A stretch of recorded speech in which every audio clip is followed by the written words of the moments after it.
projet, c'est pas un projet Air de Minière, c'est le projet de mon agence. On est une équipe qui se trouve en partie sur Apt et en partie sur Montpellier. Donc les acteurs du projet, vous connaissez la maîtrise d'ouvrage évidemment, les architectes, donc Apache, le bureau d'études c'est Betrec et BDI pour les fluides. Les entreprises ne sont pas citées, mais on a entre autres dans les entreprises l'entreprise Boudot, Charpente, on a l'entreprise, alors là je me mouille parce que s'ils sont là et je les oublie, ça va être un problème. On a l'entreprise Tomé, on a... Voilà, c'est les deux principaux acteurs. Après, on vous donnera la liste plus tard pour les suivants. Donc pour le projet s'inscrit sur une parcelle qui est donc un ancien parc que vous connaissez à côté du parking qui est la grande place de Saint-André-des-Alpes.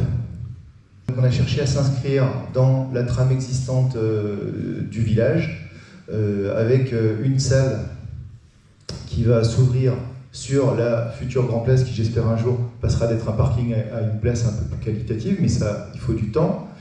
Donc sur ce terrain, on a actuellement... Attendez, parce que ça ne marche pas. Hop.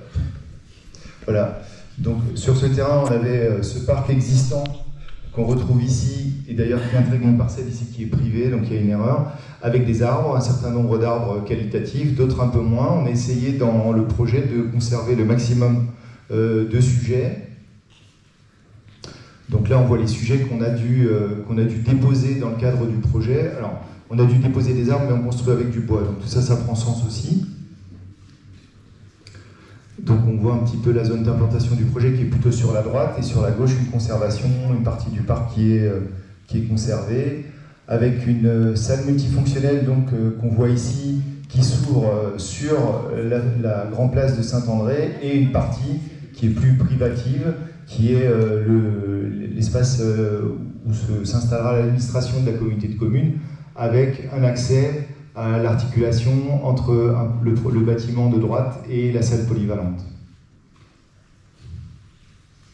Donc là, on reprend le bâtiment administratif sur 2 niveaux ici, un hall d'entrée qui fait la jonction entre les 2 espaces, et la salle polyvalente avec, à l'arrière, des espaces de service. Donc on a aussi, au niveau de l'entrée, dans du hall, un accueil au public. Donc on est sur un projet qui est bas carbone, donc c'est un petit peu les types de projets que notre agence a l'habitude de faire, et les projets pour lesquels on est engagé. Donc on est sur un projet Bois des Alpes, avec une structure sur 2 niveaux pour donc les bureaux, et une belle charpente pour la salle. L'idée, c'est toujours d'éviter de mettre en scène le matériau qui est utilisé, qui est finalement issu des filières locales, et qui, de par sa qualité bas carbone, mais aussi de par son esthétique, donne une chaleur aux espaces, et rendre les lieux très confortables et très agréables. Donc parmi les autres matériaux qui sont utilisés, on utilise de la terre crue. Donc ce bâtiment, il a une particularité pour l'administration, c'est que c'est un bâtiment sans climatisation, donc il est prévu de façon à être bien isolé pour l'été, mais surtout à ce qu'on puisse ouvrir les fenêtres pendant la nuit lors des fortes chaleurs. On les referme, et c'est grâce à l'inertie des cloisons, entre autres. Donc on a de la terre crue, c'est des briques de terre crue comprimées. Grâce à de la terre crue, on emmagasine la fraîcheur la nuit, on referme le jour, et c'est comme ça que fonctionne le bâtiment, agrémenté en plus de brasseurs d'air dans les bureaux. Nous avons une isolation qui est en paille soufflée. La paille soufflée, c'est un nouveau procédé qui s'est développé et qui peu à peu commence à entrer dans les mœurs. Donc la paille soufflée, c'est de la paille qui est soufflée à très forte pression dans des caissons. Qu'est-ce que ça apporte, la paille, par rapport à autre chose? Donc déjà, la paille, c'est un déchet. Si un jour ce bâtiment sera détruit, on pourra mettre la paille dans les champs, il n'y aura pas de question. La question des déchets, c'est vraiment une des questions fortes, un des enjeux forts sur le bâtiment aujourd'hui. On n'y pense pas trop, mais quand on détruit des bâtiments aujourd'hui, il y a une partie qui peut être utilisée comme gravat, s'ils sont en béton. Il y a une grosse partie de produits, on ne sait pas quoi en faire, on les met on les enfuit. Quand c'est enfoui, ça touche les nappes, et aujourd'hui on a les problèmes qu'on connaît avec les nappes qui sont de plus en plus polluées. Donc la question des déchets, elle est fondamentale, et c'est des choses donc, auxquelles on a essayé de trouver des réponses. Donc là on a de la paille soufflée qui est installée dans les caissons. Donc vous voyez les caissons, c'est des burosatures bois, vous verrez, il y a un petit échantillon qui se trouve sous la poutre de pose de première pierre, qu'on retrouve tout autour du bâtiment, de manière à lui apporter une isolation, mais aussi lui apporter une certaine inertie pour qu'en été il reste confortable. On a une chose qui est particulière aussi, donc c'est les menuiseries pariétodynamiques. Les menuiseries pariétodynamiques, c'est des menuiseries qui sont réalisées avec 3 verres, un triple vitrage, où l'air passe entre le premier vitrage et le second, puis passe entre le deuxième, un peu comme vous voyez dans le schéma à ce niveau-ci, et c'est ce qui permet de gagner des calories et préchauffer l'air avant qu'elle rentre, parce qu'on est bien obligé de renouveler l'air dans les bâtiments.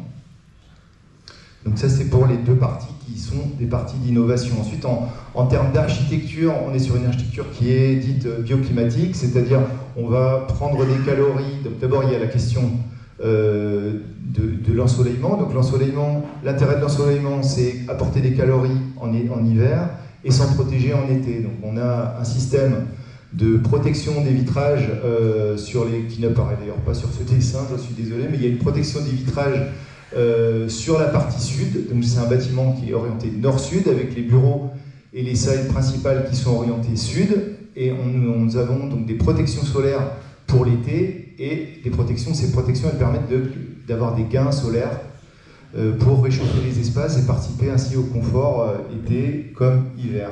Il y a aussi des panneaux solaires sur le toit pour produire de l'électricité, de manière à essayer d'avoir un bilan le plus neutre possible. Alors ça, c'est quelques images de la salle. Donc c'est une salle qui est